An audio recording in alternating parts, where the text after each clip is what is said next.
AD super market ശൃംഖലയുടെ പേരിൽ മലപ്പുറത്ത് കോടികളുടെ തട്ടിപ്പ്.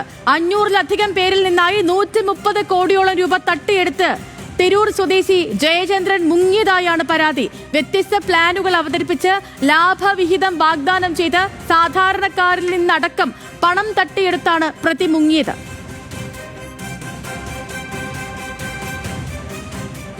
ഇന്നൊവേറ്റബിൾ മാർക്കറ്റിംഗ് ലിമിറ്റഡ് എന്ന പേരിൽ ബംഗളൂരുവിൽ രജിസ്റ്റർ ചെയ്ത കമ്പനി മലപ്പുറം, പാലക്കാട്, കോഴിക്കോട് ജില്ലകളിലെ പ്രധാന നഗരങ്ങളിൽ കമ്പനിയുടെ നിയന്ത്രണത്തിൽ വ്യാപാര സ്ഥാപനങ്ങൾ. AD super market, AD hyper market, AD furniture, AD textiles തുടങ്ങി 22-ലധികം വ്യാപാര സ്ഥാപനങ്ങൾ. ഇതുവഴിയായിരുന്നു തട്ടിപ്പ്. 1 ലക്ഷം രൂപ നിക്ഷേപിച്ചാൽ 25,000 രൂപ പ്രതിവർഷം ലാഭവാഗ്ദാനം. സാധാരണക്കാരിൽ നിന്ന് നിക്ഷേപം കണ്ടെത്താൻ വൻതുക കമ്മീഷൻ പറ്റുന്ന നാട്ടുകാരായ ഏജന്റുമാർ. ഈ ഏജന്റുമാർ പിന്നീട് കമ്പനിയുടെ ഡയറക്ടർമാരാകുന്നു. 20 കോടി സമാഹരിച്ചു നൽകി എല്ലാം നഷ്ടപ്പെട്ട റംഷാദ് പറയും ഈ തട്ടിപ്പിന്റെ കഥ. അതായത് പ്രോഡക്റ്റ് ബേസ് ചെയ്തിട്ടായിരുന്നു ആദ്യം തുടങ്ങിയത്. അതായത് ഭക്ഷണ കിറ്റ് 2500 രൂപയുടെ ഒരു കിറ്റ് വിറ്റ് കഴിഞ്ഞാൽ കമ്മീഷൻ കൊടുക്കുന്ന രീതിയിൽ 2019 ആ രീതിയിലായിരുന്നു ബിസിനസ് ആരംഭിച്ചത്. ഏകദേശം 2023 മാർച്ചോട് കൂടിയിട്ടാണ് ഞങ്ങൾ കുറച്ച് പേര് ഇതിൻ്റെ ഡയറക്ടർ ബോർഡിലേക്ക് വന്നത്. അന്ന് വന്ന് കുറച്ച് ഏകദേശം 7 മാസത്തോളം റൺ ചെയ്തപ്പോൾ തന്നെ ഈ കമ്പനി ഏകദേശം പൂട്ടാനുള്ള പദ്ധതി അയാൾ ആസൂത്രണം ചെയ്തിട്ടുണ്ടായിരുന്നു. ഞാൻ എൻ്റെ ടീമിൽ നിന്ന് മാത്രം ഏകദേശം 20 കോടി രൂപയോളം ഈ കമ്പനിയിൽ വന്നിട്ടുണ്ട്. അത് ഏകദേശം ഒരു 500 പേരുടെ അടുത്ത് നിന്ന് കളക്ട് ചെയ്ത ഫണ്ടാണ്. 12 കോടി സമാഹരിച്ച് നൽകിയ ഷറഫ് അലിക്കും പറയാനുണ്ട് തട്ടിപ്പിന്റെ കഥ.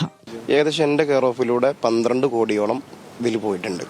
ഇദ്ദേഹത്തിൻ്റെ ഇത് പറയുകയാണെങ്കിൽ ഒരുപാട് കമ്പനികൾ സമാനമായിട്ട് രൂപീകരിക്കുക. ഇപ്പോൾ 3ാമതൊരു കമ്പനി രൂപീകരിച്ചിട്ടുണ്ടെന്നാണ് നമുക്ക് പറഞ്ഞു കേട്ടുള്ള അറിവ്. പ്രോഡക്റ്റ് സെല്ല്, ഇ കൊമേഴ്സ് എന്നൊക്കെ പറഞ്ഞിട്ടാണ് ആളുകളെ ചേർത്തുകൊണ്ടിരിക്കുന്നത്. 1 ലക്ഷം മുതൽക്ക് 10 ലക്ഷം വരെ ഓരോ ആളുകളിൽ നിന്നും അവർ കണ്ടിന്യൂ ആയിട്ട് ഇതിലിട്ടിട്ടുണ്ട്.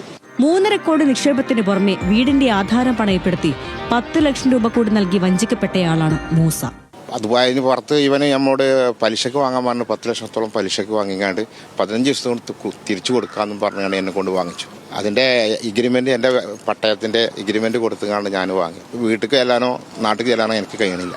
അത്രമാത്രം വിശ്വസിക്കപ്പെട്ടു. അതിന് ലാഭം കൊടുക്കാതെ ഇത്ര 2.5%, 1 ലക്ഷത്തിന് 2.5% പറഞ്ഞുകൊണ്ട് 2500 വെച്ചുകൊണ്ട് കിട്ടുമെന്ന് പറഞ്ഞാണ് അവരെ കൊണ്ട് മോഹിപ്പിച്ചാണ് ചെയ്യിപ്പിച്ചത്. മുഖ്യമന്ത്രിക്കും പോലീസിനും മനുഷ്യാവകാശ കമ്മീഷനും പരാതി നൽകിയിട്ടും തട്ടിപ്പിന് നേതൃത്വം നൽകിയ ജയചന്ദ്രനെതിരെ ഒരു നടപടിയും എടുത്തില്ലെന്നാണ് പണം നഷ്ടമായവരുടെ പരാതി. ന്യൂസ് മലയാളം, മലപ്പുറം.